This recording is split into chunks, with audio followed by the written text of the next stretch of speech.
Vous apprenez le français depuis 1 mois maintenant, depuis 2 mois, depuis 5 mois, depuis 1 an. Et vous ne savez pas pourquoi, mais vous stagnez. Vous ne progressez pas autant que vous le souhaiteriez en français. Je sais pourquoi.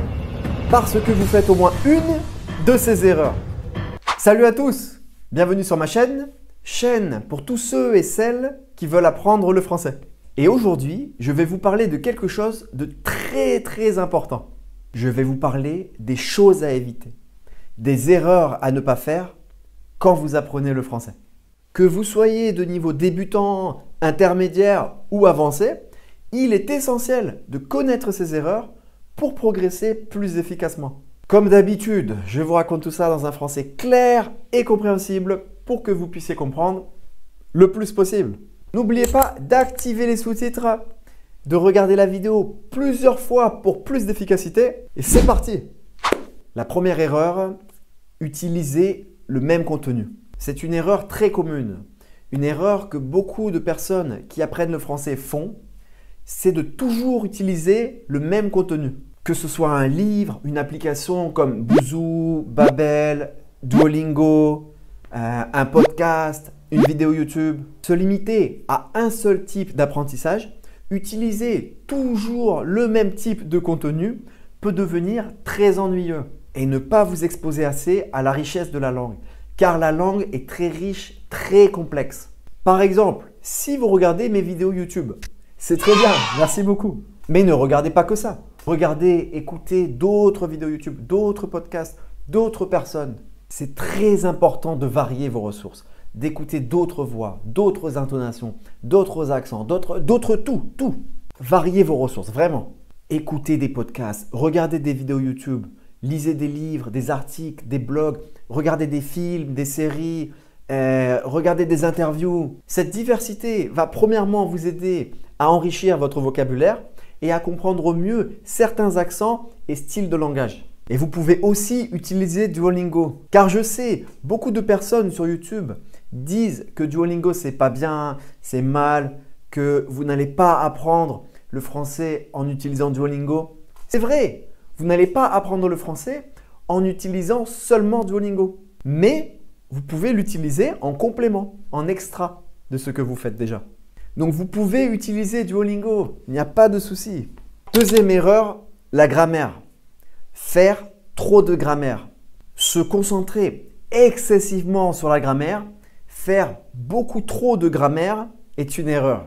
Bien sûr, la grammaire est importante, mais si vous passez tout votre temps à étudier la grammaire, vous risquez d'oublier un peu de pratique. C'est inutile, ça ne sert à rien d'apprendre toutes les règles de grammaire par cœur. C'est comme si vous vouliez apprendre un manuel d'utilisation par cœur. Ça ne sert à rien. Le manuel d'utilisation, vous l'utilisez quand vous en avez besoin pour certaines choses. Pour la grammaire, c'est la même chose. Vous pouvez apprendre certaines règles de grammaire quand vous avez besoin, quand vous voulez comprendre quelque chose en particulier. Mais sinon, apprendre toutes les règles de grammaire par cœur, ce n'est pas utile. Ça ne sert à rien. Vous n'allez jamais vous rappeler de tout. Ce n'est pas possible. Donc voilà, essayez d'équilibrer votre étude. Pratiquez la langue, pratiquez le français en parlant, en écoutant, en lisant. La grammaire viendra naturellement avec l'usage, naturellement avec la pratique. Troisième erreur, la patience. Le manque de patience. Apprendre le français, apprendre une langue en général, c'est un processus qui prend beaucoup de temps. Un processus qui prend énormément de temps. Et beaucoup d'apprenants, beaucoup de personnes qui apprennent le français se découragent tout de suite s'ils ne voient pas de progrès immédiat. Car le problème maintenant avec TikTok, YouTube, Instagram, c'est que vous avez énormément de contenu, beaucoup de vidéos, comme comment apprendre le français en 15 jours, comment apprendre le français en 1 mois, en 2 mois. Non, ce n'est pas possible.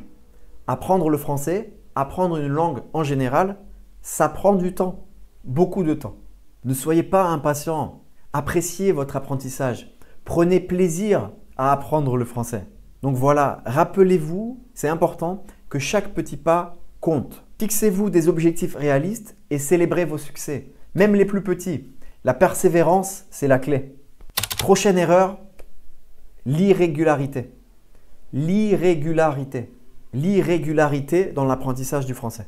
Cette erreur est également très commune. Beaucoup de gens, beaucoup de personnes qui apprennent le français commencent avec beaucoup d'enthousiasme, beaucoup de motivation. Et le problème, c'est qu'ils perdent leur motivation et ne pratiquent plus régulièrement. C'est important dans l'apprentissage du français d'être rigoureux, d'être très régulier. C'est mieux de faire 15 minutes par jour plutôt que de faire 3 heures, 4 heures, 1 ou 2 fois par semaine. Je sais que des fois, ce n'est pas facile de trouver le temps pour pratiquer le français tous les jours. Mais vous pouvez par exemple écouter des podcasts quand vous allez au travail, quand vous conduisez, quand vous prenez la douche. Ce sera toujours mieux que de ne pas pratiquer. Moi-même, j'écoute beaucoup de podcasts en russe. Comme vous le savez, j'apprends le russe. Quand je cuisine, quand je conduis, quand je vais au travail, quand je vais dans la rue. Les podcasts sont vraiment très pratiques pour pratiquer, pour apprendre une langue. Donc, trouvez ce moment qui vous convient le mieux et respectez-le. Et la dernière erreur que je voulais partager avec vous, c'est le manque de motivation.